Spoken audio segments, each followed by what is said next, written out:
கவனிப்போம். இப்படி வார்த்தைக்கு நம்ம கடந்து போவோம்.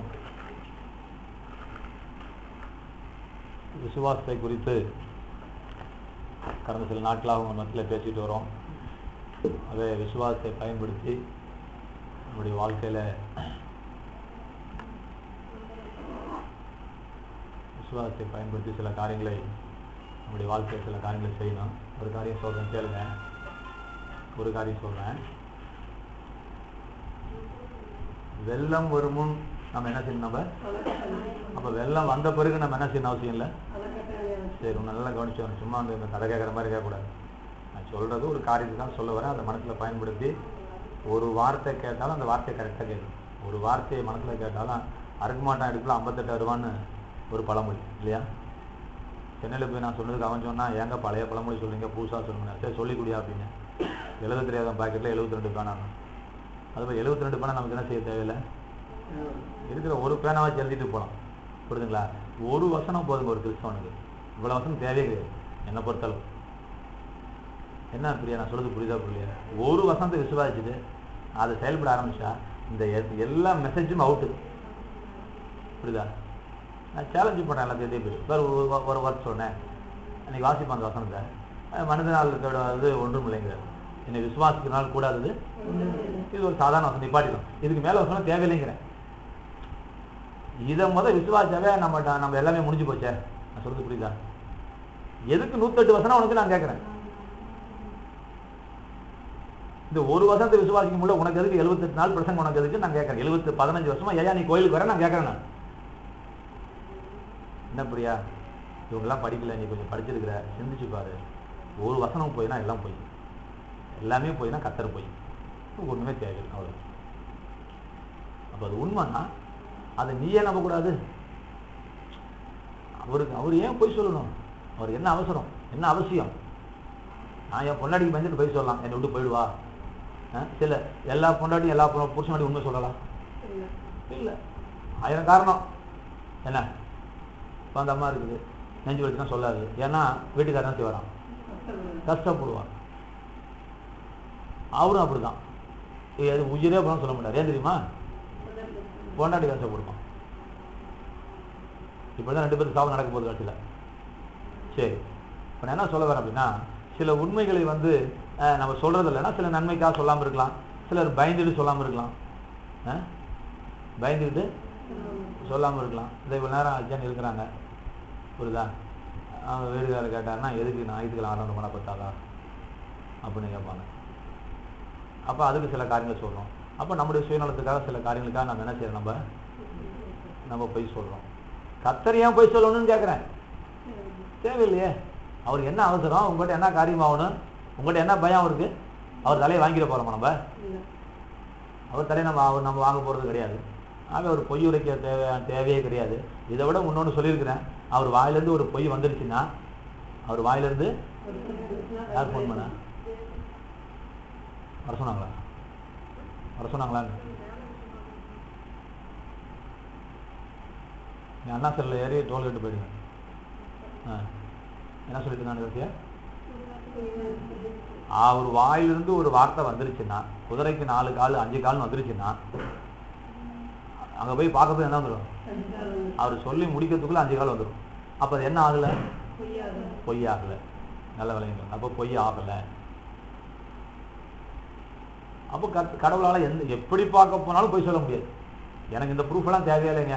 கடவுள் பொய் சொல்ல மாட்டார், நான் நம்புறேங்க. இது ஒரு சிம்பிள் கான்செப்ட். இதெல்லாம் எவனும் சொல்லிட வேண்டிய அவசியமே இல்லை. என்னப்பா உனக்கு எப்படி தோணுது? பொய் சொல்கிற சாமி நிற்க வச்சு பிய்யக்கரை வச்சு செருப்பால் அடிக்கணுங்கிறேன் நான். அவன் ஜாமி அவன் கடவுளே கிடையாது. அப்போ நிச்சயமாக ஒரு கடவுள் என்ன செய்ய முடியாது? பொய் சொல்லவே முடியாது. ஒரு சின்ன விஷயம் இதுக்கெல்லாம், அதாவது சில காரியங்களை கற்றுக்கோங்க. 1.5 லட்சம் தடவை பிரசங்கம் பண்ணி தான் நீங்கள் நம்மன்னு அவசியப்படாதீங்க. நாங்கள் செய்கிற மெத்தடே தப்பு. நான் கத்தர்கிட்டே சண்டைக்கு போவேன். இப்போ நான் பிரியாக்கிட்ட சொல்லி உன் புருஷனை நேசிக்கிறான் அப்படின்னு சொன்னதுக்கப்புறம், அப்படியா அப்படின்னா அது என்ன? அது இது என்னன்னு கேட்க கேவலமா இல்லாது சொல்லுப்பா. இதை விட கேவலம் உலகத்தில் என்ன இருக்குது? நீ சொல்லுப்பா. உனக்கு பொண்டாட்டியா, எனக்கு நீ புருஷனா? உனக்கு நான் பொண்டாட்டி, இது பொண்டாட்டியா? அப்போ இதில் எனக்கு சொல்லணும். சொல்லுப்பா. நான் போய் இதுக்காப்பா நான் சொல்லணும்? சந்திரகிட்ட சாந்தி கிட்ட போயிட்டு உங்க அம்மா ரொம்ப நல்லவங்கன்னு சொன்னேன், அடே அப்பா அடே அப்படின்னு சொல்லிட்டு இத்தனை நாளா தெரியாம போச்சு, இப்பதான் தெரிஞ்சு போச்சு சொன்னா இது சாந்திக்கு பெருமையா? இல்ல. இப்ப நான் வந்து கடவுளால் எல்லாம் கூடுன்னு சொன்ன உடனே கடவுள் போய் சொல்ல மாட்டான்னு தெரிஞ்ச உடனே உங்களுக்கு அப்படியே ஒரு நம்பிக்கை வரக்கூடாது. அதை விட கேவலம் ஒண்ணும் இல்லை, அந்த கேவலமான வேலையை நான் செஞ்சுட்டு இருக்கேன்னு நான் கவலைப்படுறேன். இது எனக்கு ஒன்றும் புரியல. இது சொல்றதுக்காண்ட நீ அழைச்சிங்க, உங்களை பத்தி சொல்லி அவங்க தெரிஞ்சுக்கணுமா? ஒரு கடவுளை பத்தி ஏமா நான் ஒரு மனுஷன் சொல்லியாம தெரிஞ்சுக்கணும்? எனக்கு ஒரு 7 அறிவு கொடுத்துட்டா உங்களுக்கு 3 அறிவு கொடுத்துட்டான் ஆண்டவன்? இல்லைங்க, இயற்கையா தெரியணுங்க. இயற்கையா நம்ம கடவுள் யாருன்னு படிக்கணுங்க, நமக்குள்ள இருந்து படிக்கணுங்க. அதை கொஞ்சம் வைப்ரேஷன்ல போடுமா? ஆஸ்பத்திரிக்கு போனா வைப்ரேஷன்ல போட்டு ஆட்டிங்க, ஏன்னா அங்க வந்து டிஸ்டர்ப் ஆகக்கூடாது, இங்க வந்தா டிஸ்டர்ப் ஆகணும்.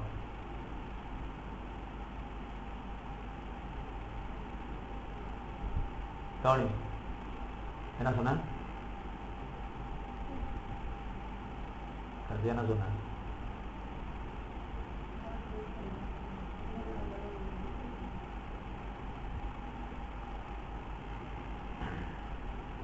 மற்றவன் சொல்லி கடவுள் அப்படிப்பட்டவர் இப்படிப்பட்டவர் என்கின்ற ஸ்தானத்துக்கு போன அவசியம் இல்லை. நாங்கள் ஏதோ சொல்லி இயற்கையாகவே நமக்குள்ள இருந்து ஒரு மனிதன் கடவுளை படிக்கணும். எந்த மதமும் தேவையில்லைங்க, எந்த மத பிரச்சாரமும் தேவையில்லை. என்ன சொல்றது புரியுதா? ஏன் இது ஜனங்களுக்கு புரியலன்னு தெரியல. ஏன் ஜனங்களுக்கு புரியல? ஏன் ஒரு கிழவி கடவுளே நீ யாருன்னு கேட்டா அந்த கடவுள் அந்த கிழவிக்கு தன்னை வெளிப்படுத்தணும், வெளிப்படுத்தக்கூடாது. நீ கேள்வி புரியுதா? இதுல என்ன கடவுளை தெரிஞ்சதுக்கு என்ன பெரிய ஞானம்? புரியுதா? காரைக்கால் அம்மையார்னா பெரிய கலெக்டரா அந்த அம்மா கிடையவே கிடையாது. கோயிலுக்கு முன்னாடி காலை நீட்டிட்டு வெத்தலை பாக்கு போட்டுருந்துச்சு. ஒருத்தன் வந்தான், அறிவு காக்கலவி கோயில் கர்ப்பகிரகத்துக்கு முன்னாடி காலை நீட்டிக்க, காலை தூக்கு அப்படின்னா. ஐயோ சாமி தூக்கு பேராண்டி எல்லாம் தூக்க முடியாது சொல்லிட்டு போயிட்டு அப்புறம் என் காலை தூக்குனா, காலை தூக்கி வைக்க போகும்போது எந்த திசையில சாமியெல்லாம் அங்கே வச்சுட்டு போன்ட்டான். இப்போ என்ன செஞ்சான், சுத்த ஆரம்பிச்சு சுற்றி எங்கே ஒன்று வச்சுட்டான். ஏன்னா நம்ம ஆளுங்க 8 தசைக்கு 8 பேர் வச்சிருக்கோம். இது சனி மூலை, இது சுக்கர மூலை, இது அந்த மூலை, இது இந்த மூலை, இது அக்னி மூலை, அக்னி மூலைன்னு சொல்லிட்டு 8 திக்குக்கு 8 மூலை வச்சுட்டான். சரியா? இப்போ எந்த திக்கில் இருக்க போறேன்னு தெரியல அவனுக்கு. இப்போ அவனுக்கு புத்தி வேலை செய்யுது. அப்போ கடவுள் எல்லா திசையிலையும். ஒரு பூசாரி கர்ப்பகிரகத்தில் போய் விபச்சாரம் பண்ணிட்டான். அவனை கூட்டி கொண்டு வந்து மானபங்க படுத்தி அவனுக்கு 2 மணி தண்டனை கொடுக்கணும். ஏன் அப்படின்னு கேட்கறான். எல்லாத்துக்கும் ஒரு 10 செருப்படினா இவன் 10 செருப்படி. ஏன் கேட்டா நீ வந்து பூசாரி, அதை விட பெரிய தப்புன்னு எங்க தப்புன்ட்ட? கடவுள் இருக்கக்கூடிய கர்ப்ப கிரகத்திலேயே. சரி 20 செருப்பு இல்லை 200 செருப்படி நான் வாங்கிக்கிறேன், உன் பெட்ரூம்குள்ள கடவுள் இல்லைன்னு மட்டும் சொல்லி நான் அடி வாங்கிறேன். நான் உன் பெட்ரூம்குள்ள சாமி இல்லைன்னு சொல்லி நான் செருப்பில் அடி வாங்கிறேன். நான் சொல்லுங்க. பழைய ஏற்பாட்டு காலத்துல ஆண்டவர் தரிசனமாகி மோசேக்கு தரிசனமாகி நீ நிக்கிற ஸ்தலம் பரிசுத்த பூமி, அதனால உன் பாதரட்சியை கலட்டுனார். அப்போ கால கலட்டும். யோசுவாவையும் சொன்னார், நீ நிக்கிற பூமி பரிசுத்த பூமி செருப்ப கலட்டுனார். நல்லா புரிஞ்சுக்கணும். அதை வச்சுக்கிட்டு சர்ச்சுக்குள்ள என்ன போட்டக்கூடாதுட்டானுங்க. சரி, நல்லா கவனி. ஓகே, இப்போ கவனி. நம்ம ஆர்குமெண்ட் எப்படி போகுது அப்படின்னா, பழைய ஏற்பாட்டு காலத்துக்கு புதிய ஏற்பாட்டு காலத்துக்கு ஏணி வச்சா கூட பெட்டர். அவர்களோடு கர்த்தர் இருந்தார். God was with them. எப்படி இருந்தாரு? With themனா அவர்கள் உடன். But now God was within us. இப்போ எங்க இருக்கிறாரு? நமக்கு உள்ளே இருக்கிறார். சொல்லுங்க, எனக்குள்ளே இருக்கிறார். ஆண்டவர் வெளியே இருந்தாருங்க. ஒரு குறிப்பிட்ட இடத்துல போய் கோயில்ல போய் சாமி கும்பிடணும்னு சொன்னதுனால, அது பரிசுத்தம்னு சொன்னதுனால அங்க அந்த இடத்த பரிசுத்தமா காட்டுறதுக்கு கத்த சொன்னார். இப்ப ஆண்டவர் எங்க வந்துட்டாரு? உள்ள வந்துட்டாரு. இப்ப இதை பரிசுத்தமா வச்சுக்கிறது தான் முக்கியம். இன்னும் கூட புரியுது அவனை சொல்றது புரிஞ்சுட்டியா? இப்ப நீ எந்த செருப்பையும் கழட்ட வேண்டிய அவசியம் கிடையாது. அன்னைக்கு கண்ணு பல்லுக்கு பல்லுனாரு. ஆமாயா, அவனுக்கு புரியலையா? இன்னும் சொல்லுறேன் பாருங்க, கத்தரை கொடுத்துட்டு இருக்கிறான், சொல்லிட்டே இருக்கிறேன். உலகத்துல இருக்கிற அத்தனை கோயிலையும் சாமி கும்பிட்றவன் குளிச்சுட்டு கும்பிட்றானா குளிக்காம கும்பிட்றானா? முஸ்லிம்ஸ் எல்லாம் கையால கழிட்டு கும்பிட்றானா கும்பலையா? இப்ப கவனம், இப்ப நல்லா கவனம். ஒரு பாயிண்ட் தெரிஞ்சுக்கோ, நீ தெரிஞ்சுக்கோ. சரி, புரியும். என்ன பெரியவங்க சொல்லி கொடுத்தாங்க, கடவுள்கிட்ட போனா சுத்தபத்தமா இருக்கணும். என்னங்க நல்லா புரிஞ்சுட்டியா? இப்போ நான் ஒரு கேள்வி கேட்குறேன், கடவுள்கிட்ட போகும்போது உடம்பே எவ்வளோ சுத்தபத்தமாக இருக்குங்கண்ணா, உன் மனசு எவ்வளோ சுத்தபத்தமாக இருக்கு. இதுதான் பாயிண்ட். இந்த பாயிண்ட்டுக்குள்ள கொண்டு வரது தான் இந்த பாயிண்ட்டை கொண்டு வந்து வச்சாங்க. இவன் இந்த பாயிண்ட்டை வச்சுட்டு அந்த பாயிண்ட் எங்கே விட்டான், ஒரே தூக்கத்தை வைக்கிட்டான். பாரு எவ்வளோ பெரிய, நான் அதெல்லாம் யோசிச்சு பார்த்து பெரிய சந்தோஷம் இருக்கலாம். ஒரு பெரிய மிகப்பெரிய ஒரு உண்மையை சொல்றதுக்காக, மிகப்பெரிய ஒரு உண்மையை, நான் நிற்கிற பூமி பரிசுத்தமான பூமி, நீ செருப்பு போட்டு வராத அப்படின்னு சொன்னால் அசிங்கப்படுத்தாத. அந்த செருப்புக்கு ஒரு ஆவிக்குரிய அர்த்தம் நான் சொல்கிறேன் கேளு, புரியுதுங்களா? இப்போ என் உடம்புல எங்கே அழுக்கு இருந்தாலும் என்னது, என் சட்டையை கழட்டி பார்த்தா தெரிஞ்சு போயிடும். ஒரு வார்த்தைக்கு சொல்ல வரேன், என்னங்க தெரிஞ்சு போயிடும். இப்போ நான் இப்போ சொல்கிறேன் பாருங்க, இப்போ என் உள்ளங்காலில் அழுக்கு இருக்கு, நான் நின்றுட்டு இருக்கிறேன், என்ன செய்யாது, நீ நரவுல மிச்சிட்டு நிற்கிற செருப்பு காலோட, அது எவனுக்கும் தெரியல, ஆனால் நாரிக்கிட்டு இருக்குது. உடம்பெல்லாம் பர்ஃபெக்டாக சுத்தமாக இருக்குது. இப்போ செருப்பில் என்ன இருக்குது, அது என்ன அர்த்தம்னா அந்தரங்க பாவம் ரகசிய பாவம்னு அர்த்தம். அப்போ தேவ சமூகத்துக்கு வரும் பொழுது இதோ மனுஷனுக்கு தெரியாத பாவம் மாத்திரம் அல்லப்பா, தெய்வத்துக்கு மறைச்சு வச்சிருக்க பற்றியா சில காரியம், அதாவது மனிதனுடைய கண்களுக்கு மறைக்கப்பட்ட சில காரியங்கள், அருவறுப்புகள், மனிதனுடைய கண்களுக்கு மறைக்கப்பட்ட அப்படிப்பட்ட ஒரு அருவறுப்போடு வராதப்பா, நான் பரிசுத்தம் உள்ள தேவன், நீ பரிசுத்தமா இருப்பா அப்படின்னு தேவன் சொல்றாரு. இவனுக்கு என்ன செய்யறானுங்க, செருப்பு போடக்கூடாது, என்ன போடக்கூடாது, இன்னொரு காரியம் சொல்றேன். திருவிருந்தில் இயேசு கிறிஸ்து சாகர அன்னைக்கு முத நாள், காட்டி கொடுக்க போற அன்னைக்கு முத நாள், இடுப்புல துண்டை கட்டிக்கிட்டு பாத்திரத்தை தண்ணி எடுத்துக்கிட்டு வேலைக்காரன் ட்ரெஸ்ஸை போட்டுட்டு எல்லா சீசனுடைய காலையும் கழுவி தொடக்க ஆரம்பிச்சேன். ஐயோ என் காலை படைக்கூடாது, நீங்க ஆண்டவர், நீங்க வந்து என் காலை தள்ளுவாங்க. இப்போ ஏசுனார் வந்து உன் காலக்குள்ள என்ன செய்வீங்க, விட்டுருவோங்க. அன்னைக்கு ஏசு கால கழுவ ஆரம்பிச்சுன்னு எல்லாம் ஐயோ புய்யோன்னாங்க. அப்போ கர்த்தர் சொன்னார், ஆண்டவரும் போதகருமாகிய நானே இதை செய்தது உண்டானார், நீங்களும் ஒருவர் கால்களை ஒருவர் கழுவ கடவீர்கள். ரைட். இந்நாள் வரைக்கும் சபையில் பல சபைகளில் என்ன செய்கிறாங்க, கால் கழுவாட்டி பயங்கரமான மோசமான ஆள், இவன் கருவ முடிச்சேன் வசனத்துக்கு கீழ்ப்படியாதவன். அவர் சொல்லியிருக்காரு, ஆண்டவரும் போதவன் நானே உங்களுக்கு காலை கழுவிருக்கு. எதுக்கு சொன்னார் அந்த வார்த்தை அப்படின்னா, அந்த காலத்தில் அடிமை உயர்ந்த ஜாதி தாழ்ந்த ஜாதிங்கிற வித்தியாசம் இருந்துச்சு. அடிமை தான் கால் கழுவணும், பணக்காரன் முதலாளி கால் கழுவணும்.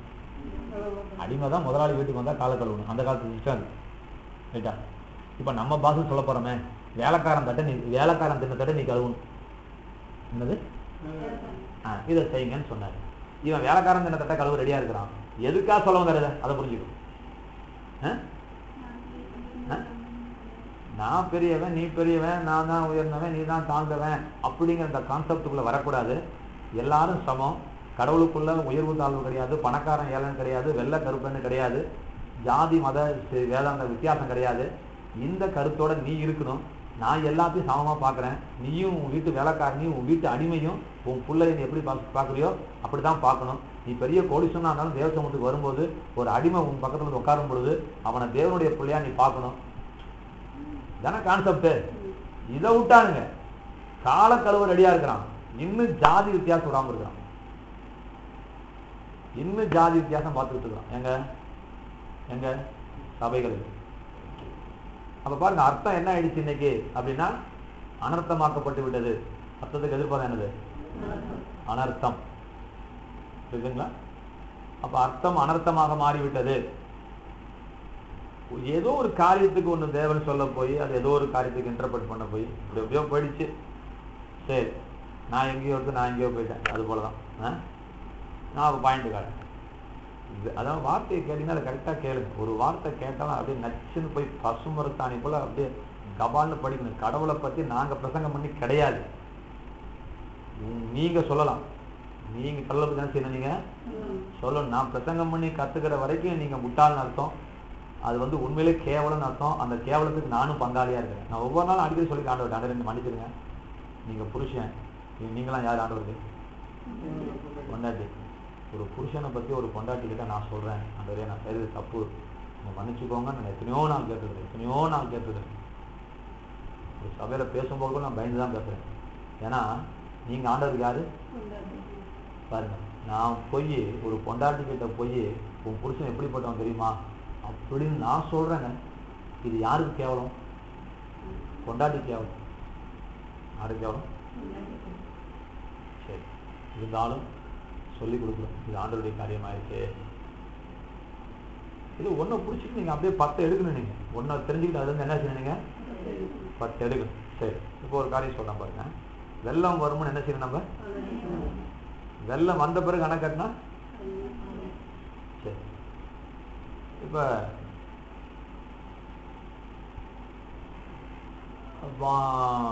பிரபு வந்து திருச்சியிலே பலசாலி, யாரு? பயங்கர கரக்க மாஸ்டர், வர்மக்கலை நிபுணர் அப்படி வச்சுக்கலாம். என்ன கலை நிபுணர்? வர்மக்கலை நிபுணர். தொட்டாக அவுட்டு. இப்போ இவன் வீட்டுக்கு திருடன் வருவானா? இல்லை, எனக்கு தெரியாது, சொல்லுங்க. ஆமாம். இப்போ அவர் சொல்லார், பாஸ்டர் நீங்களும் கற்றுக்குவாங்க, உங்களுக்கு யூஸாக இருக்குங்க. நான் கற்றுக்கல. இப்போ என் வீட்டுக்கு திருடன் வந்துட்டான். என்னது? உடனே பேண்ட் சட்டை கழிச்சு நேராக எங்கே போகிறேன்? நான் கற்றுக் கொடுங்க மாஸ்டர், நீங்கள் சொன்னது இத்தனை கேட்கல, இந்தா நான் இப்போ ரெடி, சொல்லுங்க என்ன செய்யணும் சொல்லுங்கள் அப்படின்னா நான் என்னை கற்றுக்கிறது, என்னைக்கு திருடன் ஓட்டுறது? வெள்ளம் வந்த பிறகு அணை கட்டுறது ஒன்று தான். திருடம் வந்த பிறகு நான் எக்ஸசைஸ் பண்ணுறேன்னு சொல்கிறதும், பிரச்சனை வந்த பிறகு நான் விசுவாசிக்கிறேன்னு சொல்கிறதும் ஒன்று.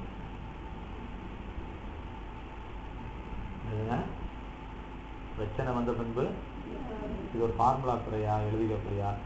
வெள்ளம் வந்த பின்பு அணை கட்டுறதும், திருடம் வந்த பிறகு எக்ஸசைஸ் பண்ண போகிறதும், பிரச்சனை வந்த பிறகு நீ விசுவாசிக்கிறதும் மூணுமே ஒன்று தான். கட்டம் போட்டு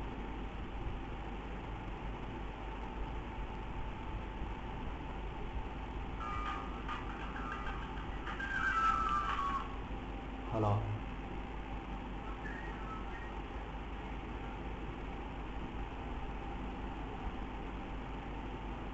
எழுதி போட்டோம்மா. சரி, என்ன சொன்னேன் நான்? நல்லா புரிஞ்சுக்கோங்க. வெள்ளம் வந்த பிறகு அணை கட்ட போகாதீங்க, வேஸ்ட்டு. அணை கட்டணும். ஆனால் எப்போ கட்டணும்? வெள்ளம் வரத்துக்கு முன்னாடியே கட்டிடணும். நல்லா நான் வச்சுக்கோங்க. எக்ஸசைஸ்லாம் தேவைதான். எப்போ தேவைன்னா ஆபத்து வரதுக்கு முன்னாடியே நீங்கள் என்ன செஞ்சுக்கிறீங்க? இப்போ பிரியாவை போய் 4 பேர் கை பிடிச்சி இருக்கும் போது இப்பப்பா நான் கராத்தே கற்றுட்டு வரேன், நீ பிரியா பிரபு போனார்னா பிரியா கதை என்ன ஆகும்? கதை கந்தல். ரைட்டுங்களா? அப்படி பிரபு சொன்னா அப்படின்னா பிரபு தான் உலகத்திலே நம்பர் 1. யாரு? முட்டாள்னு அர்த்தம். யாரு? அது போல எனக்கு பிரச்சனை வந்துட்டு நான் விசுவாசம் இல்லையா பாருன்னு சொன்னா, நான் உங்களுக்கு சொல்றேன், இப்ப இருந்தே உங்க விசுவாசம் என்ன செய்வீங்க? பயன்படுத்துங்க. ஒரு தலைவலியில உங்களால விசுவாசத்தை பயன்படுத்தி சுகமாக்கலன்னா நீ கேன்சரை எப்படியா நீ சுகமாக்குவ? அதை சொல்லுங்க, எனக்கு ஒன்றும் புரியல. என்னம்மா இந்த சின்ன இந்த தோல்வியாதிய விசுவாசத்தை பயன்படுத்தி நீ குணமாக்கலன்னா நீ மருந்து போடக்கூடாதுன்னு சொல்ல. ஒரு காரியம் சொல்றேன், மருந்து போடணும். மருந்து கடவுளுக்கு எதிரி அல்ல, சாத்தானுக்கு தான் எதிரி. வீடு நெருப்புள் தெரியும் போது கத்தருக்கு சோத்திரம் சொல்லி என் விசுவாசத்தில் அணைக்கிறேன் பார் அப்படின்னா, ஒரு பிரச்சனைய எந்தெந்த விதத்துல எடுத்து நிற்க முடியுமோ, எந்தெந்த விதத்துல தீர்க்க முடியுமோ அந்தந்த விதத்துல நீங்க தீர்க்க என்ன செய்வீங்க? ஏங்க எனக்கு வந்து நல்லா கேட்டுக்கோங்க, கண்ணுக்கு தெரியாத ஒரு காட்சி 3 நாளைக்கு ஒருக்க வருது, ஒரு 1/4 மணி நேரம் ஒரு இருக்குது, இல்லைன்னா ஒரு 20 நிமிஷம் இருக்குது. எனக்கு நல்லா தெரியும் காய்ச்ச, என் உடம்பு சுடுது, அதுக்கப்புறம் இருக்க மாட்டேங்குது. சரியா? போன 10 நாளைக்கு முன்னாடி பிரபு தொடர்ந்து 4 நாள் விட விட விட விடன்னு வரும், நிக்க தெம்பு இருக்காது, ஒன்றும் இருக்காது, அப்படியே படுத்துக்குவேன். யாரும் சொல்ல, நான் நேராக போனேன், ப்ரெஷர் பாருங்க, லோ ப்ரெஷராக பாருங்க, ப்ரெஷர் கொஞ்சம் கம்மியாக தான் இருந்துச்சு. ஏன் அந்த டவுட் இருந்துச்சுன்னா, அதுக்கு வாரம் டாக்டர்கிட்ட போகும்போது என் ப்ரெஷரை பார்த்துட்டு 74 கூட இல்லைங்க, எப்படிங்க நீங்கள் நடக்கிறீங்க, ஒரே ஆச்சரியமாக இருக்குது, உங்களுக்கு வில் பவர் ஜாஸ்தியா, மனோபலம் ஜாஸ்தியா, எப்படி நடக்குதுங்கன்னா, அப்போ எனக்கு ஒன்றுமே இல்லை, கடவுடமும் இல்லை கடகடமும் இல்லை. அவன் சொல்லி நாசமாக போக 10 நாளைக்குள்ள எனக்கு வந்துருச்சு, எனக்கு கடவுடப்பு வந்துருச்சு. அப்போ கேட்டால் பிளட் ப்ரெஷர் லோவாகிடுச்சுன்னா உங்களுக்கு அந்த கடவுடப்பு வரத்தாங்க வச்சுக்கோங்க. உடனே டாக்டர்கிட்ட ஓடுங்க, இப்போ செக் பண்ணியான்னு சொன்னேன். ஆடி முடிஞ்ச பிறகு நான் நல்லா இருக்கும்போது போனேன், அவன் செக் பண்ணி பார்த்து 90 இருக்கு, நார்மலாக இருக்கு, போயிட்டாங்க. ப்ரெஷருக்கு சம்மந்தம் இல்லைன்னா. அப்புறம் பார்த்தேன், என்னடா விடவடப்பு போலியோன்னு சொல்லிட்டு உடனே காப்பியெல்லாம் குடிச்சு பார்த்தா இனிப்புலாம் சாப்பிட்டு பார்த்தா கொஞ்சம் விளையாட குறைஞ்சிது. ஐயோ லோ சுகர் போல இருக்குது அப்படின்ட்டு நேராக போய் எந்த டாக்டரையும் கேட்கலப்பா. ரிசல்ட் என் பஸ்ஸில் வச்சிருக்கு. நேராக போனேன், லேபில் போனேன், சுகர் பாரியான. சாப்பிட்றதுக்கு முன்னாடி பார்த்தேன், சாப்பிட்றதுக்கு முன்னாடி பார்த்தேன், அதுவும் நார்மல். அதோட கம்ப்யூட்டர் தானே இல்லை. எம்டி கிட்ட போய் அப்பாயின்மெண்ட் கேட்டுக்கிட்டே இருக்கிறேன். நான் எம்டியை பார்க்காம போக மாட்டேன். ஏன் எம்டியை நான் பார்க்குறேன்? இதை வந்தாங்களே அந்த அம்மாவோட வீட்டுக்காரரு சிரிக்கிறாரு. முசிலில் எம்டியை தான் பார்க்கணும்னு அழைகிறாரு உங்கள் பார்த்துன்னு சொல்லி அவர் தான் பேர் கொடுக்க சொல்கிறது. எம்டி கிட்ட போய் எம்டியை பார்க்கவே முடியாது நல்லா வரைக்கும். ஆனால் பார்ப்பேன், நல்லதாக இருக்கிறேன் நான். ஹலோ நினைச்சேன். அந்த வியாதிக்கு இடம் திறந்து ஒன்று தான் பேய்க்கு இடம் கொடுக்கறதும். அந்த நாய் ஏன் உடம்ப தொட்டுக்கிட்டு அந்த நான் சொல்றது கிடையாது. இந்த ஸ்டவ் அணையுதுன்னு என்ன அர்த்தம்? நீ எங்கேயோ கதவை திறந்து வச்சிருக்கிற, நீ ஜெபிக்கிறது ரெண்டாவது, நீ கதவை கண்டுபிடிச்சு என்ன செய்ய? சாத்துங்கிற நான் என் உடம்புல வியாதி வருதுன்னா நான் எங்கேயோ இடம் கொடுத்துருக்கிறேன். நான் சொல்றது ஒண்ணு என் சாப்பாடுல தப்பு பண்றேன், இல்ல எங்கேயோ நான் தப்பு பண்றேன். அந்த தப்பு பண்ணவும் தான் என் உடம்புக்கு என்ன வந்துச்சு அதை நான் கண்டுபிடிக்கிறேங்க. நான் ஏன் அந்த பேய் கடை கொடுத்து நான் ஏன் மயக்க விடுவேனுங்கிறேன். புரியுதுங்களா? நான் விடவே மாட்டேன். நான் சொல்றது புரிஞ்சுக்கியப்பா? அதனால நான் டாக்டர்கிட்ட போகணுங்கிறேன். ஏன்னா என் பொண்டாட்டி போகலாங்கிறான், உனக்கு சக்கரை வியாதி நீ போகாதுங்கிறேன். நான் போறேங்கிறேன். ஏன்? ஒருவேளை அதுல பிரச்சனை இருந்தா இப்பயே அமுக்கிறேங்கிறேன். நான் இப்பயே நான் கண்ட்ரோல் கொண்டு வரேங்கிறேன். நான் சொல்றது புரியுதா? எதுக்கு சொல்லி வராங்கன்னா கிரியை இல்லாத விசுவாசம் செத்தது. அந்த பேர் யாரு ஏன் உடம்பை தொடர்றதுக்கு, நான் ஏன் நடுரோட்டில் மயக்க போட்டு விடுறது, நான் ஏன் ஒளி தொட்டு கெட்டு போறதுக்கு? ஆக நான் சொல்ல வந்தது வேற, சொல்லிட்டு இருக்கிறது வேற. விசுவாசம் இருக்கட்டுங்க, விசுவாசம் இருக்கட்டுங்க. நீ மருந்து போறது என்ன கிடையாது, தப்பு கிடையாது. நீ போடாம இருக்கிறதா தப்பு. நீ மருந்து போடாம இருக்கிறதா பாருங்க. இன்னொரு தப்பு பண்றாங்க பாருங்க எல்லாரும். நல்லா கவனிங்கப்பா. தலைவலினா மாத்திரை போடுறாங்க, நல்லா கவனிங்க. காய்ச்சல்னா ஊசி போடுறாங்க. ஆனா நல்லா கவனிச்சுக்கோ, வயிற்று கிழிச்சு ஆபரேஷன் பண்ணுனா கத்தாவே என் உடம்புல கத்தி போடக்கூடாது ஆண்டவரே. என்னடா அது? என்ன எனக்கு ஒன்றும் புரியல எனக்கு. நீ அந்த விசுவாசம் தலைவலியில காட்டியிருந்தனா கை தட்டுறேன் நானுங்கிறேன். என்னது? நான் கை தட்டுறேன். Very good. உன் விசுவாசம் உன்னை சுகமாக்கும். காய்ச்சல் வரும்போது ஊசி போடாம இருந்தா வெல் டன் அப்படின்னு 40,000 ரூபாய் ஆகும்னு சொன்னேன். ஒண்ணு பணத்துக்கு பயப்படுறது, இல்லைன்னா ஆபரேஷனுக்கு பயப்படுறது. அதனால கத்தாவே நீ என்ன செய்வது எனக்கு என்ன செய்யணும்? அப்படி சுகமாச்சுன்னு 500 ரூபாய் காணிக்கு தரேன். வௌத்த கிட்ட 40,000. ஆண்டர் வௌத்த பிடிக்காம சுகமாக்குனா ஆமா அந்த 500 ரூபாய் பார்க்க முடியாது.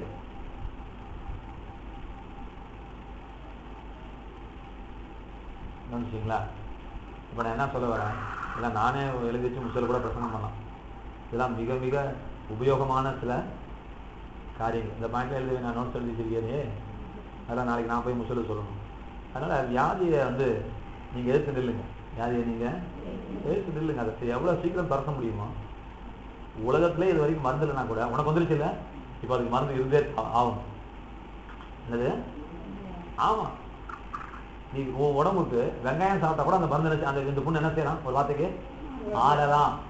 அந்த ரகசியத்தை உணப்புற கத்தரலாம் தேவை. இது விடக்கூடாது. ஒரு சோதனையா விடக்கூடாது, சாதனையா மாற்றணும். சோதனைய நான் எனக்கு அதுதான் வெறி. புரியுங்களா? நான் போய் சேலஞ்சு பண்றேன். எனக்கு வருஷம் என்ன வருது, எனக்கு டைபாய்டு வருது. இப்ப நான் பந்தயம் கட்டுறேன், இனி நீ டைபாய்டு மாத்திரம் நீ என் உடம்புல வந்து நான் பாக்குறேன். ஏன் எப்படி நான் சொல்றேன்? காய்ச்ச வந்த 2வது நிமிஷம் நான் எங்க போயிடுறேன், பிளட் டெஸ்ட் பண்றேன் மகளே. புரியுதா? ஒரு சிப்ராக்சின்ல அடங்கிடுவாங்க. ஒரு சிப்ரோபிளாக்சின்ல என்ன செஞ்சிருவான் நம்ம. நீ 3 நாள் இந்த தடவை எனக்கு 30 நாள் காரணம் தெரியுமா? இந்த வேணிப்புள்ள பேச்சை கட்டிட்டு நான் ஒரு லோக்கல் டாக்டரே பார்த்துட்டு இருந்தேன். எனக்கு நல்லா தெரியுது. விட்டு ஒரு தடவை காய்ச்ச விட்டு வந்தாவே உடனே என்ன செஞ்சேன்னு டாக்டர் கிட்ட போய் இது என்ன ஃபீவர் அப்படின்னு கேட்டா 100க்கு 99.9999 புள்ளி அது என்னவா தான் இருக்கும், டைபாய்டா இருக்கும். காய்ச்சல் இன்னைக்குதான் வந்துச்சுன்னா டைபாய்டு எவ்வளவு இருக்குமா, 0.1 தான் இருக்கும். 3 பாயிண்ட் எதிராது. சும்மா ஒரு கண்ணுக்கு தெரியாத ஒரு அப்பதான் முளை விட்டுருக்கும். முளை விட்டானே ஆத்தால ஒரே குத்தியா வாயில கடப்பை வச்சு குத்தி அனுப்பினா 50 ரூபா நான் விட்டதுனால நீங்க அனுபவிச்சுட்டு இருக்கிறேன். இனி நான் விடுறனாலும் பாத்துக்கிறேன்ட்டு நான். வா நீ எங்க வேணா வாணி சுத்தி வளைச்சு வாணி, ஏன் எப்படிதான் நீ என் உடம்பை தொடர நீ ஜெயிக்கிறேன்னு பாக்குறேன். எங்கெல்லாம் வரை அங்கெல்லாம் செக் வைக்கிறேன் நான். இங்க வரியா இந்த கதை மூடுறேன், அங்க வரியா அதையும் மூடுறேன், இன்னும் எனக்கு தெரியாம எங்கெங்கெல்லாம் திறந்து விட்டுருக்கணும் நீ காட்டி கொடு, தேங்க்ஸ் எனக்கு, அதெல்லாம் நான் அடைக்கிறேன், நான் நீ முடிஞ்சா வந்துப்பார். சொல்லுது புரியுதா? அதனால அசால்ட்டா இருக்கக்கூடாது. உடம்புல வியாதி ஆகட்டுங்க, பிரச்சனை ஆகட்டுங்க, எந்தெந்த விதத்தை தீர்க்க முடியுமா அந்த விதத்துல. இப்ப பிரியாவுக்கும் பிரபுக்கும் சண்டை, நான் சோத்திரம் தான் சொல்லுவேன், என் புருஷன் இல்லைங்க, என் புருஷன் யாரெல்லாம் வச்சா சமாதானம் முடியும் அதையும் செய்யணும். அதே வேலையில நீயும் கத்தட்டவுன, அது ஒரு பெரிய சீக்கிரட். அதை பத்தி நீங்க பேசுறது தான் எடுத்தா போகல, அங்கதான் வண்டி போகும் கடைசியா. ஆனா வண்டி இப்போ வந்துருச்சு, குறுக்கால இருக்கு. சரி, அப்ப பிரச்சனை வந்த பிறகு நான் விசுவாசிக்கிறேன்னு சொல்லாதீங்க. சின்ன பிரச்சனையிலே உங்க விசுவாசத்தை நீங்க என்ன செய்யுங்க, காட்டுங்க, பயன்படுத்துங்க. இன்னைக்கு காலைல பஸ்ல ஏறினேன், பயங்கர கும்பல், கையாட்டில் ஏறினேன். என்னடா இது கும்பலா இருக்க, சரி ஏன் தப்பு பஸ் ஸ்டாண்ட்ல ஏறல, கையாட்டில் ஏறினேன். ஏறிட்டேன், பின்னாடி ஒரு சீட்டு இருந்துச்சு, அப்பா அப்படின்ட்டு போறேன். அந்த நாசமா போனவன் எனக்கு பின்னாடி நான் சீட்டு போட்டுங்க, நீ வெளியே போனேன், என்னை உட்காரவே விடல. நான் தான் முதல் ஏறினேன், அந்த சீட்டு நான் தான் போறேன். அவன் எனக்கு பின்னாடி அந்த ஃப்ரெண்ட் அவன் பார்த்துட்டான், அவன் உடனே கை வச்சுட்டான். என் ஃப்ரெண்டுக்கு இது ஒரு என்ன போட்டுக்காரு. இப்போ பஸ்ஸில் நின்றுட்டு இருக்கிறான். நான் எப்பவுமே பின்னாடி ஏறினா நின்றுக்குவேன். ஆனா இன்னைக்கு காலம் நினைச்சா நேரம் விறுவிறுன்னு முன்னாடி போயிட்டு எல்லாம் நின்றுட்டு இருக்கிறாங்க. வீட்டுல நல்லா தெரியும். ஆனா உண்மையிலே எனக்கு கரெக்டாக தான் நடத்தினார். இன்னைக்கு நேரா வாசப்படி போய் நின்றுட்டேன். நான் வாசப்படிக்கு போறதுக்குள்ள அந்த ஏறின உடனே ஒரு சீட்டு பார்த்தீங்கன்னா ரெண்டாவது ஏறின போய் அங்க ஒரு பொம்பளை நினைஞ்சா டக்குன்னு நினைச்சு போய் பேனர் இருக்க வந்து. அது இன்னொரு ஆம்பளை போல இருக்குது. அவன் புருஷன் நினைச்சேன் எவனோ ஒரு ஆம்பளை போல இருக்குது, சீட்டுன்னு உட்காந்துருக்கிறா. இப்ப முன்னாடி பேனட் காலியாகும், சரி அங்கேயாவது இவங்கிட்ட பார்த்துட்டு என்ன வரலாம் எழுந்திருச்சா. நான் வரத்துக்கு அந்த அம்மா எதிர்க்கிறது அப்படியே அக்யூரேட்டா இருக்குது. டக்குன்னு உட்காந்துட்டாங்க. ஒரு 10 செகண்ட் இல்லைங்க, இந்த பஸ் ஸ்டார்ட் பண்றதுக்குள்ள உட்காந்துருக்காங்க வண்டி. எனக்கு ரொம்ப அற்புதமா இருந்துச்சு, எனக்கு ரொம்ப அதிசயமா இருந்துச்சு. கேட்டீங்களா? இதெல்லாம் என்ன அப்படின்னா, அங்க போய் விசுவாசிக்க கூடாது. எங்க பஸ்ல நின்ன பிறகு நான் விசுவாசிக்கிறேன் இல்லைங்க, இப்பயே காலையில விசுவாசிக்கணும், இப்பயே விசுவாசிக்கணும். எனக்கு சீட்டு உண்டு, நான் ஆண்டவர் உண்டு புள்ள, எனக்கு இல்லாத இடம் எதுவுமே கிடையாது. அவர் சொல்ல ஆகும், அவர் சொல்ல நிற்குன்னா நான் சொல்ல ஆகும், நான் சொல்ல நிற்கு, எனக்கு ஒரு சீட்டு வேணும், அப்படி பேசணும். அவர் எப்படி சொல்லி சொல்லி அவர் வேணுங்கிற உலகத்தை அவர் சிருஷ்டித்தாரோ, அதே போல நாமும் சொல்லி சொல்லி நாம் விரும்புகிற உலகத்தை நம்ம என்ன செய்யணும். நம்ம இந்த ஃபார்முலா எழுதி வச்சுக்கலாம், நான் வச்சுக்கோ. இதெல்லாம் முக்கியமான ஃபார்முலா. அவர் எப்படி சொல்லி சொல்லி இந்த இடத்துல மரம் வேணும்னு அவர் விரும்பினார்னா இங்க மரம் வளர்த்துனார். யானை இப்படிதான் இருக்குன்னு அவர் மனசுல டிசைன் பண்ணார். யானை உருவாக்குறதுன்னு சொன்னார். அப்ப உருவாக்குறதுன்னு சொல்றதுக்கு முன்னாடியே யானை இப்படித்தான் இருக்குன்னு கரெக்டாக டிசைன் பண்ணினாலும் இல்லையா மனசுல. இப்போ யானை உருவாக்குனார், அப்புறம் பார்த்தாரு ஒரு பூனையை உண்டாக்கணும் விரும்பினார், இப்போ பூனையை உண்டாக்குனார். இவர் என்ன நான் சொல்றது புரியுதாங்க? அப்ப காத்தடி காலம், அப்ப மழை பெய்யுது, அப்ப வெயில் இருக்குன்னு நினைச்சாரு, பகல்ல சூரியன் இருக்குன்னு நினைச்சாரு, ராத்திரி சந்திரன் இருக்குன்னு நினைச்சாரு. இவரு எப்படிப்பட்ட உலகத்தை இருக்க வேண்டும் என்று நினைத்தாரோ அப்படிப்பட்ட உலகத்தை அவர் நினைச்சாரு, அவர் உண்டாக்கினார். அவர் தம்பி உங்களுக்கு தாழ்ச்சிலையாப்பா? சரி, பைபிள் ஒரு வருஷம் வாசிக்கணுமா? இப்ப மத்தேயு 19:26 வாசிப்போம். மத்தேயு 19:26.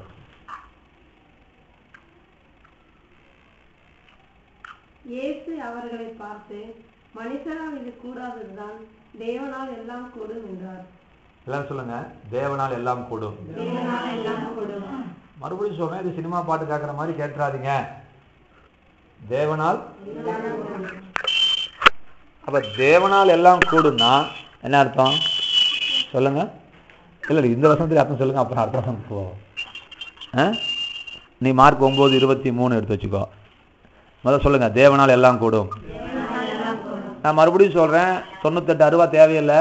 அடுக்க தெரியாதவனுக்கு எத்தனை அருவா போதும்? சரி, அப்ப தேவனால் எல்லாம் கூடுனா அந்த ஒரு வசனம் போதுங்க. என்ன ராஜு சொல்லுமா? மானங்கட்ட புத்தகமா 150 வசனம் கிடைச்சிக்கிறோம். இதான் மானங்கட்ட பொழைச்சிட்டு இருக்கிறோம். அவர் சொல்றாரு தேவனால், அது ஒன்ன பிடிச்சா அவர்கிட்ட காரியத்த முடியும். இந்த ஒரு வசனத்தை வச்சே காரியத்த முடி. எதுக்கு உனக்கு பைபிள்னு கேட்கிறேன் சார். இது ஒரு வசனம் போதுமே. என்ன பிரியா, உனக்கு புரியுதா? புரியுது. எனக்கு இதுதான் வருத்தம். எதுக்கு உனக்கு 38 வருஷம் உனக்கு எதுக்கு பிரசங்கம் கேட்டுட்டு இருக்கிற? தேவனால் எல்லாம் கூடுமா? பைபிள் முடிச்சு எழுதுறீங்கிற. இதை விசுவாசிக்க முடிஞ்சா விசுவாசி. சரி, உன்னால ஒண்ணும் முடியாதுப்பா, விட்டுருப்பா. ஆனால முடியாதா? அப்ப அவரை வச்சு தூக்கு, அவரை வச்சு தூக்கு, உன் வியாதியை தூக்கும், பிரச்சனையை தூக்குங்கிறேன். நீ சமாதானமா இருங்கிற. நான் அப்புறத்துக்கு பைபிள், அப்புறத்துக்கு பாட்டு, அப்புறத்துக்கு அந்நிய பாசை, அப்புறத்துக்கு நீ குதிக்கிற. இந்த அந்நிய பாசை பசங்க கண்டா கோபம் தான் வருது, குதிக்கிறவனை கண்டாலும் கோபம் தான் வருது. எனக்கு உபாசிக்கிறவன் கண்டா அதை விட கோபமா வருது. நீ என்ன உபாசிக்கிறப்பா?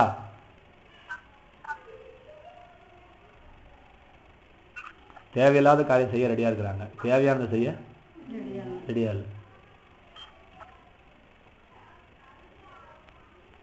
சரி, மார்க் 9:23 கவனிச்சுக்கோங்க. இயேசு அவனை நோக்கி, நீ விசுவாசிக்க கூடுமானால் ஆகும், விசுவாசிக்கிறவனுக்கு எல்லாம் கூடும் என்றார். சொல்லுங்க, விசுவாசிக்கிறவனுக்கு, விசுவாசிக்கிறவனால் எல்லாம் கூடும். முதல்ல என்ன சொன்னாரு? இங்க என்ன சொன்னாரு? இது ரெண்டாவது செருப்படி வந்து விழுவுது நமக்கு. என்னம்மா? ஒன்னே போதும், சோத்துக்கு உப்பு கொஞ்சம் போட்டு திங்கிறோம்னா அந்த ஒரு வசனமே என்ன? நீ என்ன சொல்ற? அது ஒன்னே போதும், இது ஒன்றை வச்சே காரியம் சாதிக்கணும். ரைட்டா? இப்ப இவர் இன்னொன்னு தூக்கி போடுறாரு, உன்னாலையும் முடியுன்றார். என்னதுங்க? இன்னொரு வசனம் வாசிங்க. லூக்கா 1:37. லூக்கா 1:37.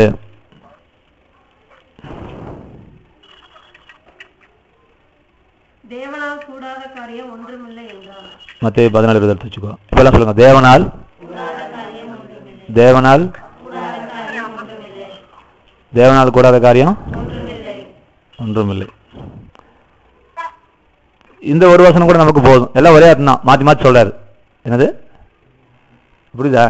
என்னால எல்லாம் முடியும், என்னால முடியாதது ஒண்ணு இல்லை. ரெண்டு ஒண்ணா வேறையா? ஒண்ணுதான். சரி, இருந்தாலும் சொல்றாரு என்னால முடியாது ஒண்ணுமே இல்ல. மத்தேயு 17:20. உங்கள் அவிசுவாசத்தினாலேதான் கடுகு விதையளவு விசுவாசம் உங்களுக்கு இருந்தால் நீங்கள் இந்த மலையை பார்த்து இவ்விடம் விட்டு அப்புறம் போய் என்று சொல்ல அது அப்புறம் போ, உங்களால் கூடாத காரியம் ஒன்றும் இராது என்று மெய்யாகவே உங்களுக்கு சொல்லுகிறேன். அவரு கூட மெய்யாகவே போடல, இப்ப நமக்கு என்ன செஞ்சிட்டாரு? போட்டார். உங்களால் கூடாதது ஒன்றும் இராது. சொல்லுங்க, என்னால் கூடாதது ஒன்றுமில்லை. தேவனால் கூடாது ஒன்றுமில்லைன்னு நோட்டீஸ் அடிச்சா எல்லாத்துக்கும் ஒரே குசி. என்னால் கூடாது ஒண்ணுமில்லான்னு போனா இவன் பயங்கரமான துருபதேசக்காரன், தலகணம் பிடிச்சவன், லூசிபர் உள்ளுக்குள்ள பூந்துக்கிட்டான் அப்படிங்கிறாங்க. இவர் என்ன சொல்றாரு? மெய்யாகவே சொல்லுகிறேன். சரி, இப்ப இந்த 4 வருஷத்துல என்ன சொன்னேன் நான்? இதை மட்டும் நான் வச்சுக்கோங்க, மனப்பாடமாவது பண்ணிக்கோங்க. சொல்லுங்க, தேவனால் எல்லாம் கூடும், விசுவாசினால் எல்லாம் கூடும். தேவனால் கூடாதது ஒன்றுமில்லை, விசுவாசிக்கிறனால் கூடாதது இவ்வளவுதான். ரைட்டா? அப்ப கத்ரால இந்த டப்பாவை கழுதைய குதிரையா மாற்ற முடியாதா? அப்ப உன்னாலையும் முடியும். இதுதான் இதான் இது நான் சொல்றது புரியுதுங்களா? இதுல வெக்கப்படக்கூடாது, இதுல வெக்கமே கிடையாது தம்பி. முடியும்னா முடியும், அவ்வளவுதான். அதோட பேச்சை நிப்பாட்டணும், அவ்வளவுதான். முடியும்னா முடியும். புறாரு முஸ்லிக்கு வந்து யாரா அன்னைக்கு? சங்கீதம் 82:1.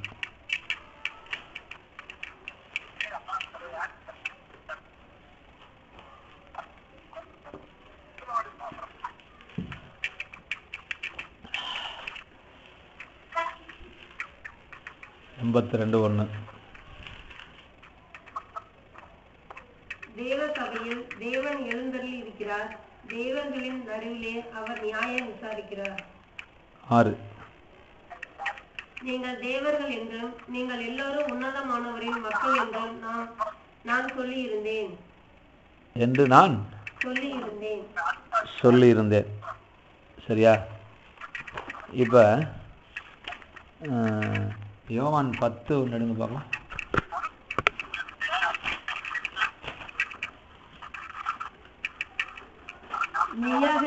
மெய்யாகவே நான் உங்களுக்கு சொல்லுகிறேன். வசனம் சொன்னா அப்புறம் எப்படி வாசிக்கலாம் நீங்க?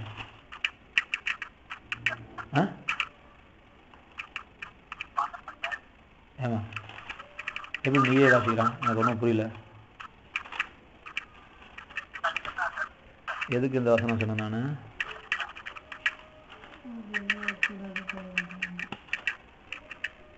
கரண்ட் இல்லாமல் எல்லாம் அழுதி வச்சு விட்டுட்டேன் நான்.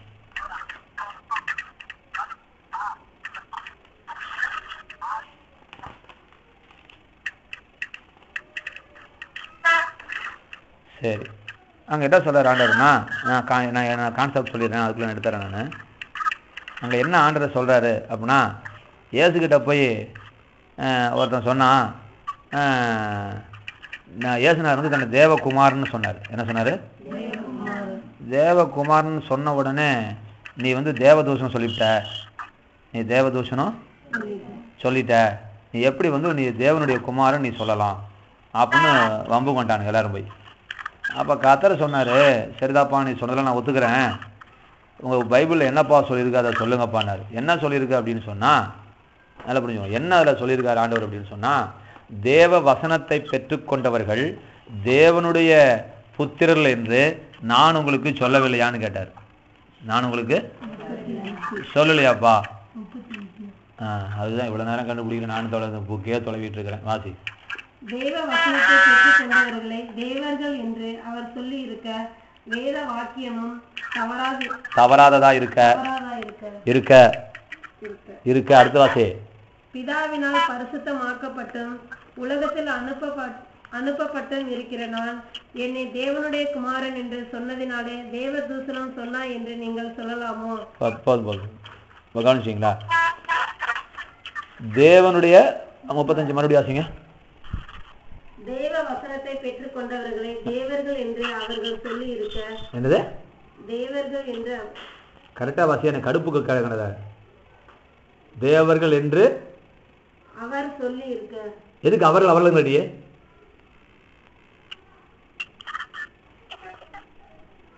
அவிவிசுவாசங்கிற 3ஆம் கிளாஸ் நீ படிச்சிருக்கிற, 2 வியா வருது, 1 வி தான் வருது. விசுவாசம் எதிர்ப்பதும் அவிசுவாசம். நீ 3ஆம் கிளாஸ் படிச்சிருக்கிற அவிவிசுவாசங்கிற.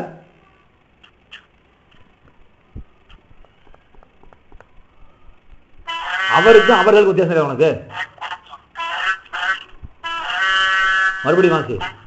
தேவ வசனத்தை பெற்றுக்கொண்டவர்களை தேவர்கள் என்று அவர் சொல்லி இருக்க. மெய்பாட்டு இப்ப என்ன சொல்றாரு பாருங்க. தேவ வசனத்தை யாரெல்லாம் பெற்றுக்கிட்டாங்களோ அவங்களாம் யாரு? தேவர்கள் என்று நான் சொல்லலையா, தேவனே சொல்லியிருக்கார். யார் சொல்லியிருக்கா? தேவனே சொல்லியிருக்கிறார். யோவான் 10:35 நீ எழுதிட்டியா? நீ நம்பர் எழுதினியா? 1 பேதுரு 1:23 நினைக்கிறேன், கடைசி 2 வசனம் நினைக்கிறேன். இப்போ கவனிங்க, இந்த இந்த தேவர்களுக்கு அர்த்தம் சொல்லி முடிக்கிறேன். முதலாவது, தேவ வசனத்தை பெற்றுக்கொண்டவர்கள் தேவர்கள். இது என்ன அர்த்தத்தில் கர்த்தர் சொன்னாரு அப்படின்னா நல்லா விளங்கிக்கோங்க. தமிழில் இப்படி மொழியாக்கம் போட்டு கலாட்டா பண்ணி கூத்துக்கட்டி அடிச்சிருக்காங்க. நீங்கள் முதலாவது புரிஞ்சுக்கோங்க என்ன ஏதுன்ட்டு. என்ன அப்படின்னு சொன்னால், ஏல் என்று சொன்னால் தேவன் என்ற அர்த்தம், எலோஹிம் என்று சொன்னால் ஆமாம் இது ஒருமை, அது பன்மை. இவ்வளோதான் விஷயம், ரொம்ப பெரிய வார்த்தை கிடையாது. எபிரேய பாஷையில் வித்தியாசம். இப்போ தேவன் பழைய ஏற்பாட்டில் பார்க்கும்போது தன்னை ஒருமையாகவே காட்டவே இல்லை. எப்படி காமிச்சிட்டாரு? பன்மையாக தான் காமிச்சிருக்காரு. ஆதியிலே தேவன் வருதுல, அங்கேயே எலோகியம் வந்துருது. என்ன வந்துருச்சு? இவனுங்க இஷ்டத்துக்கு மொழியாக்கம் போட்டுட்டு இருக்கிறாங்க. உதாரணம் சொல்றேன் பாருங்க. நம்முடைய சாயலில் மனுஷனை உண்டாக்குவோமாக. இப்ப கவனிங்க, யாருடைய சாயல்? இப்ப எடுத்தோடனே யார் வந்து எத்தனை ஒருமையா பன்மையா அது நம்புங்கிறது? ஏன்னா வசனாங்க மாத்திரம் பதில் தெரியல. ஏன்னா ராஜு சொல்லணும் 8ஆம் கிளாஸ் படிச்சுட்டு, நாங்க எம்எஸ்சி படிச்சு நீ பதில் சொல்ல மாட்டேன். நம்புங்கிறது ஒருமையா பருமையா தெரியாது உனக்கு. அப்ப நம்முடைய சாயல்ன்றார். இப்ப அங்க என்ன வந்துருச்சு? அங்க என்ன வார்த்தை போடப்பட்டிருக்குன்னா அந்த எலோகியம்ங்கிற பாதம் தான் போடப்பட்டிருக்கிறது. இப்ப இங்க என்ன சொல்றாரு யோவான்ல, நான் மாத்திரம் எலோஹிம் இல்ல, நீங்களும் எலோஹிம். நீ ஒரு எல், நீ ஒரு எல்லு, நீ ஒரு எல்லு, நீ ஒரு எல்லு, நீ ஒரு எல் ஷடாய்ன்னு சொல்றமே, அந்த முதல் எழுத்து 2 எழுத்து எல். எல் என்றால் தேவன், இதுதான் சிங்குலர். ப்ளூரல் வந்து எலோஹிம். ரைட்டா? அப்ப இத்தனை எல்லும் சேர்ந்ததுனால இத்தனை பேரும் சேர்ந்து யாரு? எலோஹிம். இப்ப சொன்னாரு, நீங்கள் வேத வசனத்தை பெற்றுக்கொண்ட நீங்களா யாரு? எலோஹிம். இவர் யாரு? தேவன் யாரு? தேவன் யாரு? எல்லா எலோஹிமா. அவர் ஒருமையிலே தன்னை காமிச்சிக்கலாமா? பிதா, குமாரன், பரிசுத்தாவிங்கிற அந்த 3 பேரை உள்ள விட்டதுனாலதான் இந்த ரகசியமே எம்எஸ்சி யாருக்கு? எம்ஏ லிட்ரேச்சர் படிச்சுன்னு கூட தெரியாது. நான் ஒரு காரியம் சொல்றேன், காட் பிளஸ் யூன்னு சொல்லுவாங்க. என்ன சொல்றாங்க? அதான் சொல்றாங்க. எங்க வேணா போய் கவனிச்சு பாருங்க, எழுத்து இருப்பாங்க, மே காட் பிளஸ் யூன்னு போடுவாங்க, காட் பிளஸ் யூன்னு போடுவாங்க. நான் சொல்றது புரியுதா? இது வந்து மே காட் பிளஸ் யூங்கிற ஷார்ட் ஃபார்ம் கிடையாது. ஏன் காட் பிளஸ் யூ சொன்னாங்க அப்படின்னு சொன்னா, இந்த காடுக்குள்ள எத்தனை காடு இருக்குது? 3 காடு இருக்கிறதுனால தேர்ட் பர்சன் சிங்குலருக்கு எஸ் வரணும் பிரசன்ட் டென்ஸ்ல. ஆக்சுவலா காட் பிளஸஸ் யூன்னு வரணும். என்னது? ஆனா இங்க என்ன வருது? காட். ஏன்னா இங்க காடுக்குள்ள யார் வந்துட்டா? பன்மையில இருக்குது. என்ன இருக்குது? பன்மையில இருக்கிறது. நல்லா புரிஞ்சுங்களா? அப்ப இந்த பன்மையில இருக்கிறதுனால, நல்லா புரியுதுங்களா? இந்த பன்மையில இருக்கிறதுனால அங்க என்ன வார்த்தை பயன்படுது? எலோஹிம். அந்த பிளஸ்ங்கிற அந்த இது பயன்படுத்தப்படுகிறது. சரி, அதை விடுங்க, அது பிரச்சனை இல்லை நமக்கு அது பிரச்சனை இல்லை. அப்ப நம்மளை யாருன்னு சொல்றார் கர்த்தர்? அவரே சொல்றார். அவருக்கு சமமா நம்மளை வச்சிருக்கிறார். நான் ஏற்கனவே சொல்லி முடிச்சிட்டேன். புலிக்கு என்ன பிறக்காது? புலிக்கு பூனை பொறுக்காது. நல்லா விளைங்க. புலிக்கு பூனை, புலிக்கு பிறந்த குட்டி பலகீனமா இருக்கிறதுனால அது பூனைன்னு சொல்லலாமா? அது ஊனமாவே இருந்தாலும் அது பூனை குட்டின்னு சொல்லலாமா? சொல்ல முடியாது. இப்ப நான் கேட்கிறேன், இப்ப நம்ம யாரு? என்னதுங்க? நம்ம யாரு அப்படின்னு சொல்லும் பொழுது இந்த பக்கத்துல அப்படியே கை வச்சுக்கோ. இப்ப யோவான் 1:12 போ.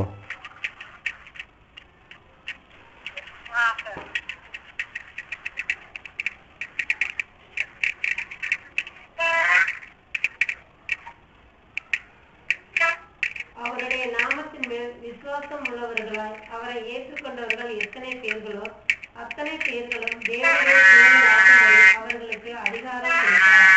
அப்ப இயேசுவை எத்தனை பேர் ஏற்றுக்கிட்டாங்களோ அத்தனை பேரும் தேவனுக்கு யாரு? பிள்ளைகளாகும்படி அவர்களுக்கு என்ன செஞ்சாரு? இப்ப நம்ம யாரு?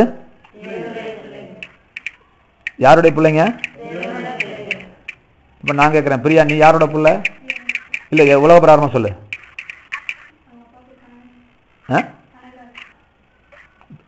யாரோட பிள்ளை?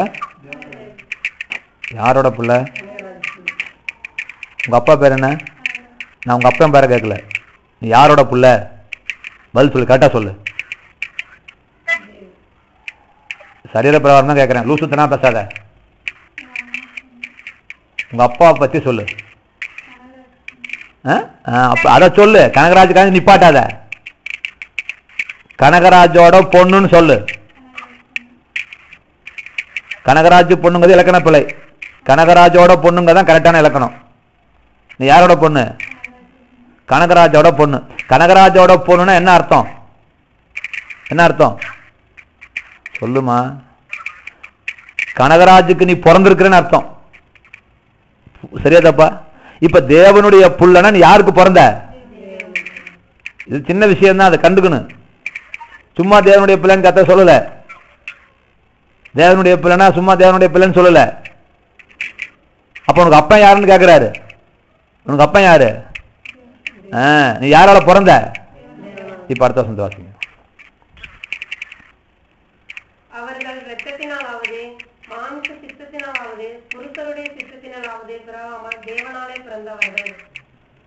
நல்லா கவனிங்க, என்ன பாயிண்ட் கொண்டாரு பாருங்க. இப்ப நம்ம எல்லாம் யாருக்கு பிறந்தோம்? கனகராஜுக்கு உங்க அம்மா பேர் என்ன? கனகராஜுக்கு ராதாமணிக்கு தான் நீ பிறந்த. இவர் என்ன சொல்றாரு இப்ப? அது இன்னொன்னு சொல்றாரு. நீ தேவனால பிறந்தது ஒண்ணுமா, இன்னொரு பாயிண்ட் கொண்டாரு. நீ யாருக்கு பிறக்கலன்னு சொல்றாரு பிரியா? உங்க ஆய்க்கும் உங்க அப்பனுக்கும் பிறக்கலைங்கிறார். அதுக்கு பதில் சொல்லு. முத பாயிண்ட் வராருல, புருஷனுடைய சித்தத்துல பிறக்கலாமா? புருஷனுடைய மாம்சத்துக்கு நீ பிறக்கலங்கிறாரு, ரத்தத்துக்கு நீ பிறக்கலங்கிறாரு. அப்ப நீ யாருக்கு தான் பிறந்த அப்படின்னா அதையும் சொல்றாரு. யாருக்கு பிறந்த? தேவனால் பிறந்தவர்கள். இப்ப 1 பேதுரு 1:23 எங்க இருக்குது? திருப்பு 2 பேதுரு 1 நாங்க இருக்குதா? அழிவுள்ள வித்தினால இருக்கா பாரு. அழிவுள்ள வித்தினாலே அல்ல, என்றென்றைக்கும் நிற்கிறதும் ஜீவன் உள்ளதுமான தேவ வசனமாகிய அழிவில்லாத வித்தினாலே மறுபடியும் ஜனிப்பிக்கப்பட்டிருக்கிறீர்களே. நிப்பாடு. நாம் மறுபடியும் பிறந்திருக்கிறோம். நல்லா புரிஞ்சுக்கோங்க. மறுபடியும் பிறந்திருக்கிறோம். யோவான் 3:3 எடுத்துக்கோ. இப்ப கவனிப்போம். இது போதும், இதுக்கு மேல வசனம் தேவையில்லை. நம்ம மறுபடியும் பிறந்திருக்கிறோம். ஓகே. எதுல பிறந்தோன்னு சொல்றாரு? நல்லா கவனிங்க. எதுக்கு பிறந்தோன்னு சொல்றாரு? கடவுளுடைய வார்த்தைக்கு பிறந்தேன். அதோட சொல்லிட்டு இன்னொன்னு சொல்லியிருக்கிறாரு. என்ன சொல்றாரு? எதுக்கு பிறக்கலன்னு சொல்றாரு? அது என்ன அழிவுள்ள வித்து? எங்க அப்பனுடைய வித்துக்கு நான் பிறக்கலைங்கிறார். இது எவ்வளவு பெரிய பச்சை, இது எவ்வளவு பெரிய கொச்சை தெரியுமா? நான் சொல்றேன். புரியுதுங்களா சார்? நம்ம உலகத்தில் எப்படி தான் பிறந்தோம்? அப்பாவோட வித்துல தான் நம்ம பிறந்தோம். இவர் என்ன சொல்றாரு? நீ என்னைக்கு இயேசுவை தெய்வமா ஏத்துக்கிட்டியோ அன்னைக்கு நீ யாருக்கு பிறக்கல. இப்ப பாயிண்ட் கொண்டு வராருங்க. இந்த பாயிண்ட இதுதான் கொண்டு வராரு. கொண்டு வராரு கருத்து அங்க பவுலங்க. 2 கொரிந்தியர் 5 எழுந்து பார்க்கலாம். 2 கொரிந்தியர் 5 எங்க ஆரம்பிக்குது காட்டு? 2 கொரிந்தியர் 5 எங்க ஆரம்பிக்குது?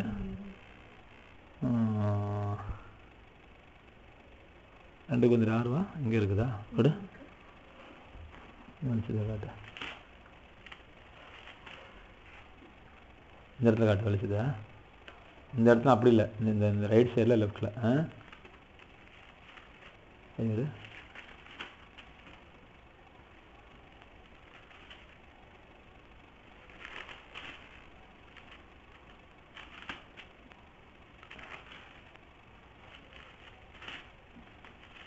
சரி. அங்க என்ன சொல்றாரு அப்படின்னா, இது முதற்கொண்டு நான் ஒருவனையும் மாம்சத்தின்படி அறியோம். என்ன சொல்றாருங்க?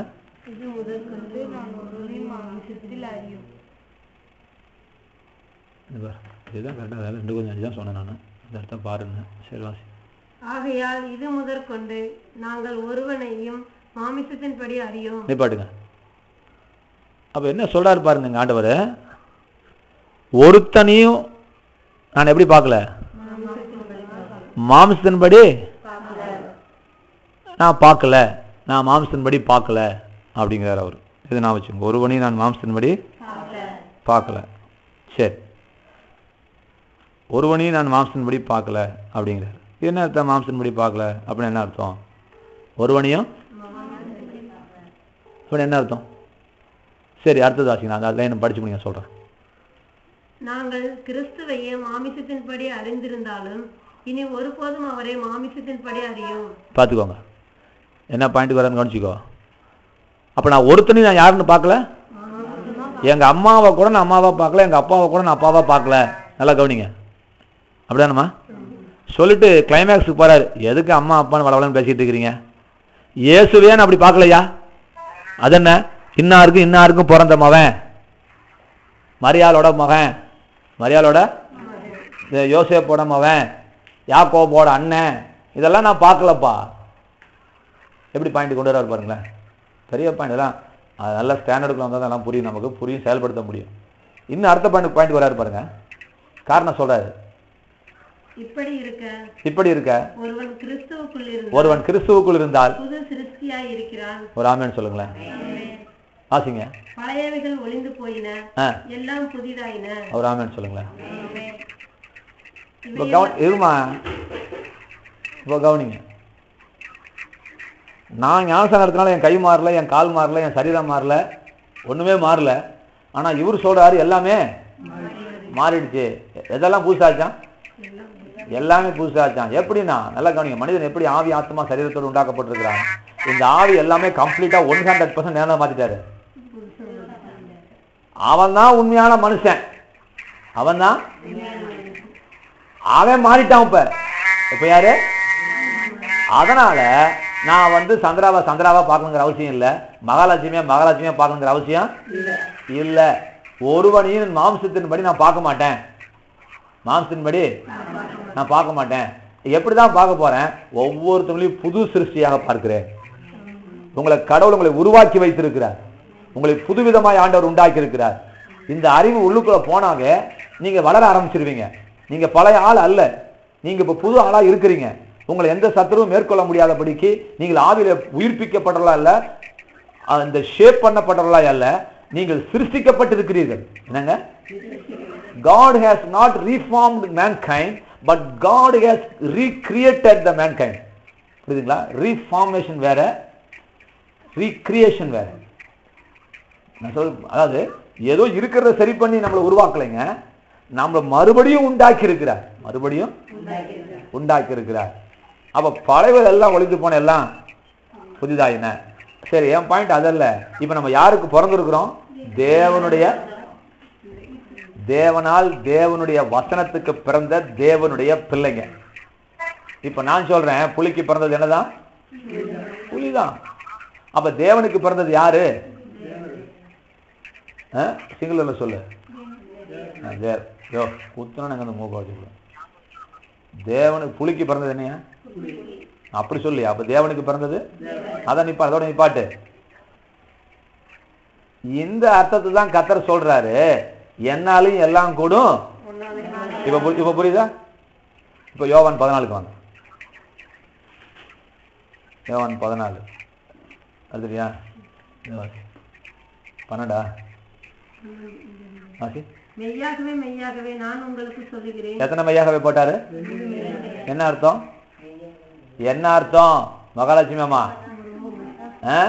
சூத் தொடச்சு போட்ட கல்ல அந்த வார்த்தையை போட்டுறாத. இது முக்கியமான வார்த்தை. என்ன வார்த்தை? மெய்யாகவே மெய்யா நான் சொல்லுகிறேன், நான் என் பிதாவின் இடத்திற்கு போகிறபடியினால் என்னை விசுவாசிக்கிறவன் நான் செய்கிற கிரியைகளை தானும் செய்வான், இதுகளை பார்க்கிறேன் பெரிய கிரியைகளையும் செய்வான். ராமன் சொல்லுங்க. இவரு ஆண்டவர். நான் செஞ்சதையும் உங்களால செய்ய முடியும், நான் செஞ்சதுக்கு மேலேயும் உங்களால செய்ய முடியும். இதெல்லாம் படிக்கும்போது எனக்குள்ள ஒரு பெரிய ஒரு பாதிப்பு, ஒரு தாக்கம் உண்டாகிறது. ஒரு ஒரு ஒரு ஒரு சோதனை, ஒரு சேலஞ்ச் வைக்கிறார் கர்த்தர் நமக்குள்ள. புரியுதுங்களா? அப்ப அப்படி சொல்றாரு ஆண்டவர், செஞ்சு பாரு, உன்னால முடியும், உன்னால முடின்னு பாயிண்ட் கொண்டு வர்றாரு கர்த்தர். என்னால முடியும்பா அப்படின்னு சொல்லி கர்த்தர் அந்த விஷயத்துக்குள்ள கொண்டு வருகிறார். அப்ப தேவனால் முடிஞ்சது நம்மளால என்ன செய்ய முடியும்? அதை விட இப்ப அவரு தேவனா, நம்ம யாரு? நம்மளும் தேவன் தான். வேணா சொல்லிக்கலாம், புலி குட்டின்னு சொன்னது போல நம்ம குட்டி தேவன் சொல்லிக்கலாம். எத்தனை நாளைக்கு குட்டி தேவன்? நான் கேட்கற கேள்வி. சரி, இன்னொரு விஷயம் சொல்றேன். இதெல்லாம் போன வாரம் பல குளித்தல பேசினது. நீ வந்து குளித்தல வந்து செய்தி கேட்டியா? சொல்ல கேட்ட. சரி கேளுங்க, கேட்டுக்கோங்க. என்னன்னு சொல்றேன் கேளுங்க. ஒரு முக்கியமான ஒரு வெளிப்பாடு சொல்றேன், சரியா கேட்டுக்கோ. ரொம்ப முக்கியமான ஒரு காரியம். நீங்கள் இதெல்லாம் எழுதி வச்சுக்கோ. இப்போ சொல்றதெல்லாம் நானே எழுதி வச்சுக்கணும். என்ன அப்படின்னு சொன்னா, ஒரு தாய் என்னப்பா தான் குழந்தை சாகிற வரைக்கும் படுத்துக்கிட்டே இருக்குன்னு விரும்புவாளா? சரி, ஒரு தாய் தான் குழந்தைக்கு சோறு விட்டுறா. அடுத்து அந்த தாய் என்ன நினைக்கிறா? அந்த குழந்தை தானாவே ஒரு குழந்தை பிறந்தோன்னா அவங்க அம்மா ஆய் கழுவி விடுது. அந்த அம்மா என்ன நினைக்குது? என் மகனே அதை செய்யணும்னு அந்த அம்மா பையனை தூக்கிட்டு நடக்குது. அப்புறம் என்ன செய்யுது? நடக்க பழக்கி கொடுத்துட்டு இப்ப என்ன நினைக்கிறாங்க? ஒவ்வொரு தாய் என்ன நினைக்கிறாங்க அப்படின்னு சொன்னா, புரியுதுங்களா? ஒவ்வொரு தாய் என்ன நினைக்கிறாங்க அப்படின்னா, என்னுடைய உதவி இல்லாமலேயே என் மகன் அந்த காரியத்தை அப்படித்தான் ஆண்டவர் உருவாக்கி இருக்கிறார். அப்படித்தான் எப்படி உண்டாக்கி இருக்கிறாரு? ஒரு தாயினுடைய உதவி இல்லாமலே ஒரு புள்ள செய்யற அளவுக்கு பிறந்தோன்னே இல்லை. ஆனால் வருகிற நாட்களில கூடிய சீக்கிரத்துல அதுக்கு ஒரு 50 வருஷம் ஆகக்கூடாது. ஹலோ, ஒரு 2 வருஷத்துல பையன் நடக்கணும், நடக்கலையா? அவ்வளவுதான். 2 வருஷங்க. வாழ போறது 70 வருஷம்னா 2 வருஷத்துல நடக்க ஆரம்பிச்சிட்டானே, பேச ஆரம்பிச்சிட்டானே. அப்ப ஒரு தாய் என்ன விரும்புறான்? தான் செஞ்ச எல்லா காரியத்தையும் தன்னுடைய உதவி இல்லாமல் தான் புள்ள செய்யணும்னு விரும்புவது போல கர்த்தர் விரும்புவார வர மாட்டார். நல்லா கவனி, இது ஒரு பயங்கரமான பாயிண்ட். உலகத்திலே எவனும் சொல்லி கொடுத்தது இல்லை. உலகத்துல எந்த கில்லாடியும் கர்த்தர் இந்த வெளிப்பாட்டை தரல, இது எனக்கு கொடுத்துருக்கிறார். அதுக்காக கர்த்தருக்கு கோடா கோடி சோத்திரம். என்னப்பா, எந்த அமெரிக்க நாட்டிலும் இந்த பிரச்சனை இன்னும் பண்ணல. அவெல்லாம் மூளை பெருத்தவன். அந்த மூளை பெருத்தவனே இதை சொல்லிக் கொடுக்கல. ஆனா கர்த்தர் எனக்கு இதை சொல்லி கொடுத்துருக்கிறார். அப்ப தேவன் என்ன விரும்புறாரு பார்த்தீங்களா? அவருடைய உதவி இல்லாம நம்ம பாஷையில சொல்லுவோமே, ஜபமே இல்லாம காரியத்தை சாதிக்கணும்னு விரும்புறாரு. சொல்லாமா? பார்த்துக்கோ, எங்க சுத்தி எங்க வருது பாரு பாயிண்ட். என்னப்பா, அதுக்காக நம்ம அண்டர் எஸ்டிமேட் பண்ணிட்டோமா? இல்ல. அவரு தான் அனுகூல ஆசையா நமக்கு தெரியும். எனக்கு இந்த பலனை கொடுத்ததே யாரு தான்? அங்க வந்துருந்த பாயிண்ட்டுக்கு. அவர் இல்லாம நான் செய்யறேன்னா எனக்கு எங்க இருந்துச்சு அந்த பலன்? இந்த அதிகாரம் எங்க இருந்து வந்துச்சு? அவர்கிட்ட இருந்து வந்துச்சு. அவர் அதை விரும்புகிறார். அவரை போலவே இருக்கணும், அவரை விட நல்லா இருக்கணும். ஏங்க நான் கேட்கிறேன், அவரு பிசாசை அழிக்கணும்னா மூச்சு, பைபிள் சொல்லுது நாசியின் சுவாசத்தால் அவன் அழிக்க போறாராம். எப்படி? அவர் அழிக்கிறதுக்கு அவருக்கு என்ன இருந்தா போதுமா? நீ என்ன சொன்ன? அதை எப்படி சொன்ன? ஓங்கி ஒரு மூச்சு விட்டா உலகமே பிசாசனுடைய ஹோல் சாப்டர் க்ளோஸ். ஏன் நம்மள வச்சிருக்கிறாருன்னா, அவரு ஜெயிக்கிறதுக்கு பேர் வெற்றி இல்லைங்க, நீங்களும் நானும் ஜெயிப்பதுதான் வெற்றி. அதுக்குதான் நம்மள வச்சிருக்கிறாரு. உன்னை துரத்த நான் எதுக்குடா? உன்னை விட சின்னவனா உருவாக்கி இருக்கான் பாரு ஒருத்தன் பூமியில. என் புள்ள ஒருத்தன் உருவாக்கி இருக்கான் பாரு, அவன் போதுண்டா உன் கண்ணில் விரல விட்டு ஆட்ட. அவனுக்கு பதில் சொல்லு, அப்புறம் நீ எனக்கு பதில் சொல்லுவேன். உன்னோட நான் மோதனா எனக்கு பிரசிச்சு பரவாயில்ல இல்லையா? உன்னோட நான் ஏன் மோதுறேன்? என் பிள்ளைங்களே ஒன்று ஜெயிக்க போறாங்க. நம்மளால ஜெயிக்க முடியும். அவருடைய உதவி இல்லாம உங்களால் என்ன செய்ய முடியும்? பெரிய பிரச்சனை வருது, ஜெபமே தேவையில்லை, நீங்க ஜெயிக்க முடியும். தலை போல பிரச்சனைங்க, ஜெபமே இல்லைங்க, ஜெயிக்கலாங்க. ஒரு ஆமென் சொல்லுங்க. அதாங்க அர்த்தம். அதாங்க ஒரு தாய் தான் புள்ள தன்னுடைய உதவி இல்லாம நடக்கணும், ஓடணும், பேசணும், பொழைக்கணும், கல்யாணம் பண்ணணும், பிள்ளைய பக்கணும் என்று ஒரு தாய் விரும்புவது போல அதைத்தான் தாய் சொல்லி கொடுக்குறாங்க. ஹலோ, இல்லைங்க நான் தூக்கிட்டே இருக்கதான் புரியுங்க. இல்லைங்க, அப்படி உலகத்துல எந்த தாயும் சொல்லலைங்க. நான் செஞ்ச எல்லாமே என் புள்ள இதுதானே இயற்கை. சொல்லுங்க, அப்படியே ஆண்டுக்குள்ள வாங்க. இதைத்தான் கர்த்தர் விரும்புறாரு. இதை நான் பிரசங்கம் பண்ணிட்டேன்னா நான் மேடையை விட்டு இறங்குறதுக்குள்ள என்னை கல்லெறிஞ்சு நினைச்சிடுவாங்க, கொண்டுடுவாங்க. என்ன பேசுறான் பாரு, என்ன பேச்சு பேசுறான். கடவுளே தேவையில்லைங்கிறாயா? அது கடவுளே தேவையில்லை. நான் கடவுள் எல்லாம் முடியும் நான் சொல்லவே இல்லையே. கடவுள் தான் அந்த பெலனை கொடுத்தது. யாரு தான்? எனக்கு கடவுள் தான் கொடுத்துருக்காரு. அவை நம்மளால முடியுமா முடியாதா? முடியுமா முடியாதா? முடியும். நல்லா புரிஞ்சுட்டீங்களா? அவை நம்மளால முடியும்.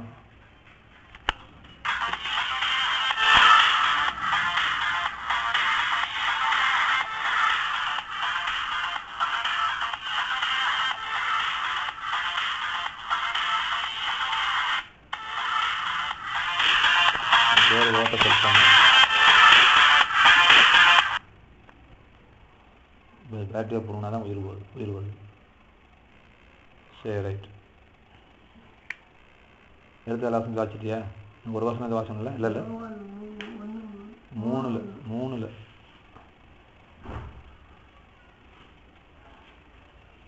வருஷம் ஆச்சு.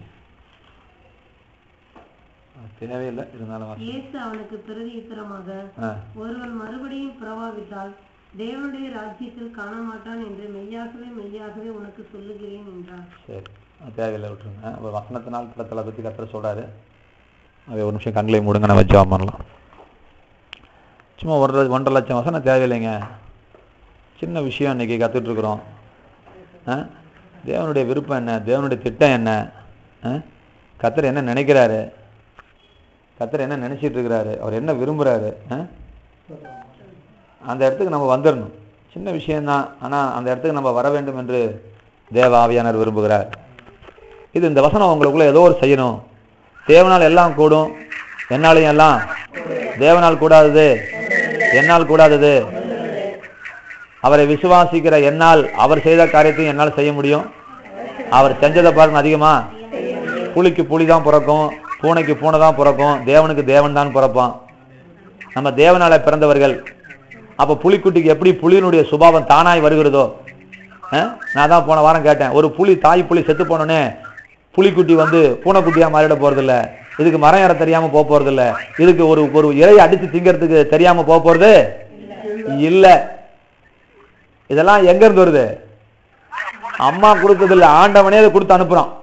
என்னைக்கு நீ புலிக்கு பிறந்தியோ அன்னைக்கே புலியினுடைய எல்லா சுபாவங்களும் யாருக்கு வந்துருச்சு? யாருக்கு வந்துருச்சு? புலிக்குட்டிக்கு வந்துருச்சு. அப்படின்னா என்னைக்கு நீ தேவனால பிறந்தியோ அன்னைக்கே தேவனுடைய சுபாவங்கள்லாம் மனிதனுக்கு வந்து விட்டது, உனக்குள்ளே வந்து விட்டது. அப்ப அவரால் செஞ்ச எல்லாமே உங்களால என்ன செய்ய முடியும்? செய்ய முடியும். எப்படி ஒரு தாய் தன்னுடைய உதவி இல்லாமல் தான் புள்ள எல்லாம் செய்யணும்னு விரும்புறாங்களோ, அதே போல தேவனும் தன்னுடைய உதவி இல்லாமல் உங்களால செய்ய முடியும்னு தேவன் விரும்புகிறார். அப்ப அவர் இல்லாமல் நம்மளால செய்ய முடியுமா? செய்ய முடியும். செய்யலான்னு விரும்பலாமா? விரும்பலாம். அதுதான் அப்பாவுக்கு சந்தோஷம். அதுதான் அப்பாவுக்கு சந்தோஷம். இந்த காரியத்துக்கு ஜபம் தேவையில்லை, நான் முடிச்சு காட்டுறேன், அந்த காரியத்தை என் வார்த்தையில முடிச்சு காட்டுறேன், இப்படி வரணுங்க. இதுதான் விசுவாசம். மணிக்கணக்கா உட்காந்து காலங்காலத்தில் உட்காந்து அழுது புடிச்சு புடிச்சு ஜபம் பண்ணணும். எதுக்கு? அப்புறம் சொல்லுகிறேன் ஜபம் என்னன்னு சொல்லுகிறேன். அந்த விசுவாசம் வரத்துக்கு ஜபம் பண்ணணும். அந்த விசுவாசம் வரத்துக்கு வசனத்தை தியானிக்கணும். எப்படி சதவரத்துக்கு எக்ஸசைஸ் பண்றோமோ அது போல விசுவாச வரத்துக்கு என்ன செய்யணும்? சும்மா உட்காந்து இருந்தா ஹெலிகாப்டர் கிடைக்காதுங்க. நீங்க பணக்காரன் ஆக மாட்டீங்க. 50 ரூபா கொடுத்து 100 ரூபா வாங்கி, 55 ரூபா கொடுத்து 150 ரூபா வாங்கி, 75 ரூபா கொடுத்து 200 ரூபா வாங்கும் பொழுதுதான் உங்க விசுவாசம் நினைஞ்சிட்டு இருக்குது. ஆமா, சைக்கிளை வாங்கின நீங்க அடுத்த டிவி சுட்டி வாங்கி ஹோண்டா வாங்கி கார் வாங்கினோம்னா நீங்க வளர்ந்துகிட்டு இருக்கிறீங்க. சைக்கிளே வாங்காம ஹெலிகாப்டர் வாங்குறனா இல்லையா பாரு அப்படின்னா நீ முட்டா கிடையாது. நீ யாரு? நீ பைத்தியன்னு அர்த்தம். சைக்கிளே வாங்க யோகிதை விசுவாசி என்ன வாங்கல? நீ சைக்கிளை வாங்கல. உனக்கு அடுத்து என்ன வேணுமா? கார் வேணும், பங்களா வேணும்னு கேட்காதீங்க, கேட்கக்கூடாது. அது முட்டா பேச்சு, அது பேக்கூத்து. அது பேக்கூத்து அடிக்கூடாது. விசுவாசத்திலே வளர வேண்டும். கிரி இல்லாத விசுவாசம் செத்தது. விசுவாசத்துல வளருங்க. அதுக்குதான் ஜபம், அதுக்குதான் பிரசங்கம், அதுக்குதான் ஆராதனை, அதுக்குதான் பாடல். சும்மா கையை தட்டிட்டு தேவன் வானத்தை வில்லா வளைப்பார்ந்து போயிடாதீங்க. உன்னால 100 அடி தாண்ட முடியும்னு சொல்லிட்டேன், முதல் 2 அடி தாண்ட வேணாமா? நான் 100 அடி தாண்டுவேன், 100 அடி தாண்டுவேன் பாட்டு பாடிட்டு இருக்கேன், ஏன் கை தட்டிட்டு இருக்கிறேன், ஏன் அன்னி பாசை பேசிட்டு இருக்கிற? எத்தனை அடி தாண்டி இருக்க? தாண்டு. உனக்கு வரக்கூடிய அத்தனை சோதனையும் உன் விசுவாசத்தை தேவன் வளர்க்க பிரியப்படுகிறார். எந்த சோதனையும் உன்னை எப்படியாவது ஒரு மரத்துக்கு உரம் போட்டு அந்த மரத்தை வளர்த்தணும்னு விரும்புறது போல இந்த சோதனை கர்த்தர் அனுப்புகிற எல்லா பிசாசு கொண்டு வருகிற எல்லா பிரச்சனையிலையும் நீ அதுல உன் விசுவாசத்தை வர்த்திக்க பண்ணி அதை நீ ஜெயிச்சு அந்த சோதனை சாதனையாய் மாற்றி வெற்றி கொடியாற்ற வேண்டும் என்று தேவன் விரும்புகிறார். தோல்வியாய் நீ ஒரு போலும் ஒரு காலும் ஒரு இடத்திலும் திரும்பி விடக்கூடாது. ஜெயிக்கும்படி தேவன் விரும்புகிறார். அவர் ஜெயித்த கிறிஸ்து. உனக்கு தோல்வி கிடையாது மகளே, மகனே, உனக்கு தோல்வி கிடையாது. உனக்குள்ளே தேவனுடைய வித்து இருக்கிறது. பயப்படாத, நீ தோற்க போவது கிடையாது. காற்றடித்த பந்து எப்படி கடலில் முழுகுவது கிடையாதோ நீ முழுகுவது கிடையாது. கடல் கொந்தளித்து சூறாவளி வீசி படகுல தண்ணி மோண்டு அந்த தண்ணியெல்லாம் மோண்டு கீழே ஊற்றி சீசர்கள் அலமோதி கொண்டிருக்கும் பொழுது கர்த்தர் கேட்டார், உங்களுக்கு ஏன் விசுவாசம் இல்லாமல்? என்ன சொல்ல வராரு? இந்த பிரச்சனையை சமாளிக்க உங்களுக்கு என்ன வேணும்? உங்களுக்கு விசுவாசம் தான் போதும்பா. காற்று பிரச்சனை இல்லை. ஹலோ, காற்று ஒரு பொருள் அல்ல. காற்றோ கடலோ ஒரு மேட்டர், ஒரு பொருள் அல்ல. விஷயம் என்ன இருக்கு? விசுவாசத்துல இருக்கு தீர்வு. இதை விட பெரிய காத்து வந்தாலும் விசுவாசம் நடக்கலாம். ஆமென் சொல்லுங்க. இதை விட பெரிய பிரச்சனை வந்தாலும் அதை ஜெயிக்கக்கூடிய விசுவாசத்தை உனக்குள் வைத்திருக்கிறேன். எவ்வளவு உலகத்தையே தூக்கக்கூடிய வெடிகுண்டு அணுகுண்டு உங்க கையில் இருந்தாலும் அதை ஆபரேட் பண்ணி அந்த குண்டை வெடிக்கிறதுக்கு வெளியே தள்ளுனா தான் அந்த குண்டு வெடிக்கும். மழையே பேக்கத்தக்க விசுவாசத்தை கர்த்தர் தந்திருக்கிறாரு. அதை செயல்படுத்தாம உட்கார்ந்துட்டு இருக்கிற, அதை எடுத்து நீ வெளியே விட்டு வார்த்தை வடிவத்தில் வெளியே எடுக்கணும். இயேசுவின் நாமத்தில் அந்த வார்த்தையை எடுக்கிறேன். இந்த மழை பயந்து போக கிடவது, அது போகும். ஏனென்றால் நான் தேவனை போல உண்டாக்கப்பட்டவன். தேவனுக்கு என்ன அதிகாரம் உண்டோ அந்த அதிகாரம் எனக்கு. நானும் சொல்ல ஆகும். பாட்டு பாருமல்ல, அவர் சொல்ல ஆகுமே, அவர் சொல்ல நிற்குமே, தேவாதி தேவனால் கூடுமே. நான் சொல்றேன், நான் சொல்ல ஆகுமே, நான் சொல்ல நிற்குமே, என்னாலே எல்லாமே கூடுமே, கூடுமே, எல்லாம் கூடுமே, என்னால் எல்லாமே என்னது, என்னாலே எல்லாம் கூடும். முடியாதது என்று ஏதும் இல்லை, என்னால் முடியாதது என்று ஏதும் இல்லை, முடியாதது என்று ஏதும் இல்லை, என்னால் முடியாதது என்று ஏதும் இல்லை. இந்த பாட்டு இப்படி பாடுங்க. சர்வவல்லமையுள்ள ஆண்டவரே, அற்புதமான ஆச்சரியமான வார்த்தைகளுக்காக நன்றி.